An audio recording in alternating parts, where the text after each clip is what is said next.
क्या आप सीड्स लगा रहे हैं और आपके सीड्स अच्छे से ग्रो नहीं हो पा रहे हैं, और ग्रो हो भी रहे हैं तो प्लांट खराब हो जाते हैं? इन छोटे छोटे टॉपिक पे ही आपको ध्यान में रखते हुए ये वीडियो मैंने बनाया है कि हम कौन कौन सी ऐसी गलतियां कर देते हैं जिससे हमारे सीड्स खराब हो जाते हैं या प्लांट अच्छे से ग्रो नहीं हो पाते हैं। किस तरीके से हमें सॉइल बनानी चाहिए, वाटरिंग किस तरीके से करनी चाहिए और उसे कहाँ रखना चाहिए और किस तरीके से उसको रिपोर्ट करना चाहिए। आज मेरा ये वीडियो इन्हीं सब छोटे छोटे टॉपिक पे है और हमें किस तरीके से इस प्लांट की रिपोर्टिंग करनी चाहिए। तो चलिए जानते हैं कि ये छोटी छोटी कौन सी गलतियां हैं जिसके कारण हमारे सीड्स अच्छे से ग्रो नहीं हो पाते हैं, और ग्रो हो भी गए तो प्लांट खराब हो जाते हैं। तो मैं अर्चना मेरे चैनल पे आपका एक बार फिर से स्वागत करती हूँ। वीडियो स्टार्ट करने से पहले आप मेरे चैनल पे नए हैं तो प्लीज़ मेरे चैनल को सब्सक्राइब जरूर कर दीजिएगा, बेल आइकन दबाना ना भूलें, जिससे कि सबसे पहले नोटिफिकेशन आपको ही मिले मेरे वीडियो को जब भी मैं डालूं। तो चलिए आज का वीडियो स्टार्ट करते हैं। सीड्स को ग्रो करने के लिए सबसे इम्पॉर्टेंट चीज़ होती है कंटेनर। कंटेनर हम कोई भी ले सकते हैं, आप अपने अकॉर्डिंग आप उसमें कुछ भी ले सकते हैं, ग्लास ले सकते हैं या कोई भी कंटेनर जो वेस्ट है आपके पास हम उसको यूज़ कर सकते हैं। और सेकंड पॉइंट होता है उसका ड्रेनेज होल। आप जो भी कंटेनर ले रहे हैं उसमें ड्रेनेज होल बहुत अच्छे तरीके से होना चाहिए, क्योंकि वाटरिंग ड्रेनेज होना ज़रूरी होता है। और थर्ड पार्ट आता है सॉइल का। सॉइल भी हमें बिल्कुल वेल ड्रेन बनाना चाहिए। हमें डायरेक्ट मिट्टी में हम प्लांट अगर हम लगा लेते हैं तो सीड्स ज़्यादातर ख़राब होने के चांसेस उसमें होते हैं। तो हमारे जो जिस सीड्स हम लगाते हैं उस सॉइल को आप कोशिश करिए कि काफ़ी हद तक उसको वेल ड्रेन बना के रखें। तो हम सॉइल में सैंड मिक्स कर सकते हैं, राइस हक्स मिक्स कर सकते हैं, और थोड़ी सी अगर आप कंपोस्ट भी उसमें ऐड कर सकते हैं तो आप उससे ज़रूर ऐड कीजिए। उससे बहुत अच्छे तरीके से सीड्स ग्रो होते हैं। हम जितनी सॉइल को वेल ड्रेन बनाएंगे हमारे सीड्स बहुत अच्छे तरीके से ग्रो होते हैं, उसके रूट्स डेवलप ज़्यादा होते हैं। तो देखिए आज मैंने जो कुछ सीड्स ग्रो कर चुके हैं बहुत सारे, बस आपके साथ ये वीडियो शेयर कर रही हूँ।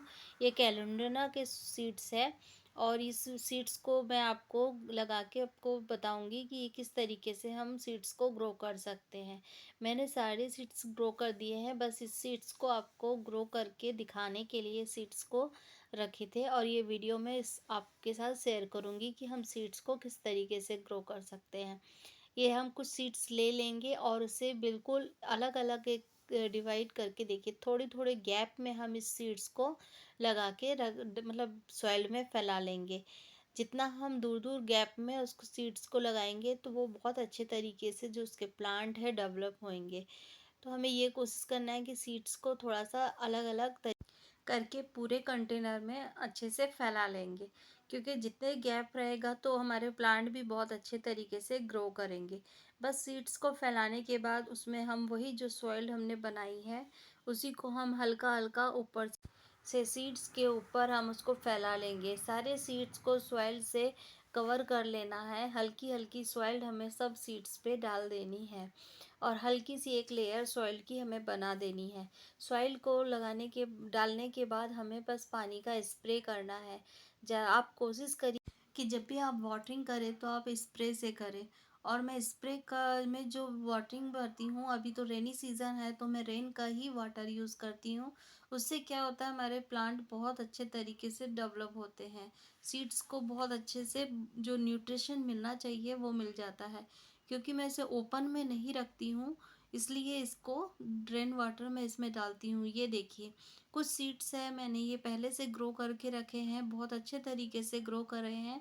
मैंने इन सारे सीड्स को सैडी एरिया में ग्रो किए हैं, ओपन में नहीं रखे हैं, क्योंकि अभी रेन का सीज़न है तो ओवर वाटरिंग से भी सीड्स ख़राब हो जाते हैं, और कंटिन्यू बारिश जब नहीं होती है तो गर्मी से भी ये सीड्स ख़राब हो जाते हैं। तो मैंने इनको सैडी एरिया में ग्रो किया है और बहुत अच्छे तरीके से मेरे ये सारे सीड्स ग्रो कर रहे हैं। मुझे वाटरिंग करना है तो मैं रेनी का जो वाटर होता है रेन का वो स्टोर करके रख लेती हूँ और उसी का स्प्रे मैं इस पर करती रहती हूँ।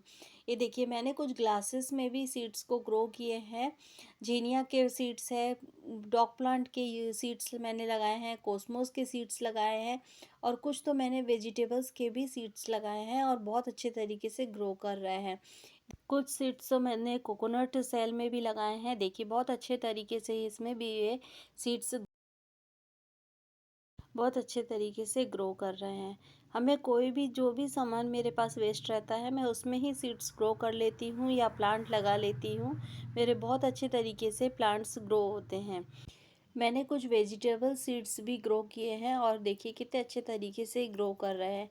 मैंने भी इन्हें ग्लास के जो प्लास्टिक के जो ग्लास है उनमें ग्रो किए थे। देखिए सेमी के सीड्स हैं, कितने अच्छे तरीके से ये ग्रो कर रहे हैं। इसकी आपको रूट्स देख लीजिए आप, कितने अच्छे तरीके से डेवलप हो चुकी है। तो ये बहुत अच्छे तरीके से मेरे सीड्स सारे ग्रो हो गए हैं। ये सेमी का प्लांट है और बहुत अच्छे तरीके से ग्रो हो रहे हैं। मैंने कुछ दिन पहले ही इसके सीड्स लगाए थे। ये देखिए दौड़के के भी सीड्स मैंने लगाए थे और इसका प्लांट देखिए कितना अच्छे तरीके से ग्रो हो रहा है, कितनी अच्छे तरीके से इसमें डेवलप हो रहा है। इसकी जो रूट्स है बहुत अच्छे तरीके से डेवलप हो चुकी है। देखिए कितने उसमें रूट्स आपको दिख रही होगी हल्की हल्की। ये देखिए मैंने कुछ करेले के सीड्स भी लगाए थे, उसके प्लांट भी बहुत अच्छे तरीके से ग्रो हो गए हैं। और मैंने तुअर की भी कुछ प्लांट्स लगाए थे। देखिए तुअर के भी मैंने सीड्स डाल दिए थे और वो भी बहुत अच्छे तरीके से सीड्स ग्रो हो गए हैं। तो अब ये इतने बड़े हो चुके हैं कि मैं इसको रिपोर्ट कर सकूं।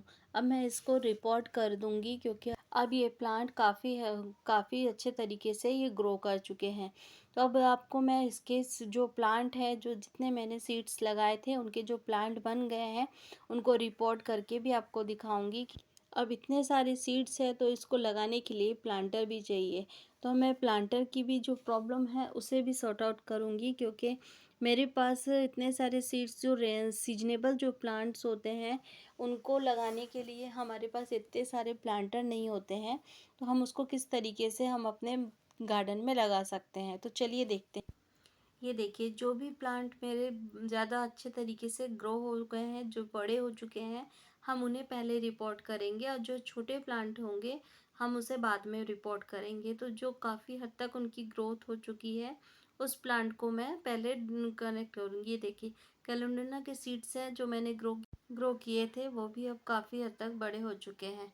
तो अब ये देखिए मैंने अपने जो घर में जो वेस्टेज जो पॉलीथीन निकलती है इस टाइप की, शुगर की, चॉकलेट की या रवा की, आपके पास जो भी पॉलीथीन है, मैं सारे सीजनेबल प्लांट काफ़ी हद तक इन पॉलीथीन में ही ग्रो करती हूँ, क्योंकि वो एक सीजन ख़त्म होने के बाद प्लांट ख़राब हो जाते हैं और हमारे को प्लांट कितने सारे प्लांटर की ज़रूरत पड़ती है। तो ये देखिए एक एक प्लांट पॉलीथीन में मैं दो दो प्लांट लगाऊंगी। और देखिए मेरी सॉइल देख लीजिए आप, मैंने एक फिंगर डाला तो उसमें एक होल हो गया और बहुत अच्छे तरीके से इसमें मैंने प्लांट लगा दिया। तो हमारी सॉइल भी कुछ इसी तरीके से वेल ड्रेन होनी चाहिए, जिससे हमारे प्लांट भी बहुत अच्छे तरीके से ग्रो हो सके और उसकी रूट्स है ना बहुत अच्छे तरीके से डेवलप हो जाती है। तो हमें सॉइल भी बहुत अच्छे तरीके से वेल ड्रेन ही बनानी है। और हम सारे पॉलीथीन में इसी तरीके से मैं ये दो दो प्लांट लगा दूंगी, क्योंकि एक पॉलीथीन में हमारे पास प्लांटर ज़्यादा नहीं होने के कारण मैं एक एक पॉलीथीन में दो प्लांट लगा दूंगी। ये देखिए सारे प्लांट मैंने इस तरीके से लगा दिए हैं। बहुत से प्लांट मैंने कुछ पहले भी लगा चुके थे और अभी कुछ लगाए हैं। मैं डिवाइड कर कर के प्लांट लगा देती हूँ, क्योंकि इकट्ठे एक साथ इतने सारे प्लांट रिपोर्ट करना नहीं होता है। तो मैंने पहले भी कुछ प्लांट रिपोर्ट किए थे। ये देखिए आज जो मैंने रिपोर्ट करके जो पॉलीथीन में प्लांट लगाए हैं, और ये देखिए कुछ दिन पहले मैंने एक वीडियो डाला था उसमें ये रिपोर्ट किए थे और ये देखिए कितने अच्छे तरीके से ग्रो होने लगे हैं। तो आप भी जो सीजनेबल प्लांट होते हैं आप इस तरीके से ग्रो कर सकते हैं पॉलीथीन में। और जब सीजन ख़त्म होता है तो ये प्लांट ऑलरेडी ख़राब हो जाते हैं। तो मैं इस तरीके से जो अपने पास जो भी इस तरीके से जो कड़क पॉलीथीन है उसको स्टोर करके रख लेती हूँ। और जब भी ये सीजनेबल प्लांट मैं इसको रिपोर्ट करती हूँ तो इन्हीं प्लांट पॉलीथीन में लगा देती हूँ। तो बहुत अच्छे तरीके से ये ग्रो करते हैं, मेरे बहुत अच्छे तरीके से फ्लावरिंग भी करते हैं। बस हमको उसकी सॉइल जो है वो बहुत अच्छे तरीके से बनानी चाहिए। और हम छोटे से छोटे प्लांटर में भी मेरे बहुत सारे हैवी क्वांटिटी में फ्लावरिंग होती है। तो यही कुछ बातें हैं जो हमें ध्यान रखनी चाहिए सीड्स ग्रो करने से लेके रिपोर्ट तक, तो हम बहुत अच्छे तरीके से फ्लावरिंग पा सकते हैं। तो अगर वीडियो आपको अच्छा लगा हो तो प्लीज़ कमेंट सेक्शन में ज़रूर बताइए कि आपको ये वीडियो कितना यूज़फुल लगा। और यूज़फुल लगा हो तो आप प्लीज़ एक लाइक ज़रूर कर दीजिएगा और शेयर करना ना भूलें। आई होप कि इस वीडियो के बाद आपको सीड्स ग्रो करने में कोई प्रॉब्लम नहीं होगी और बहुत आसानी से आप सीड्स ग्रो कर सकते हैं। तो मिलते हैं नेक्स्ट वीडियो में नई इन्फॉर्मेशन के साथ। तब तक के लिए बाय बाय।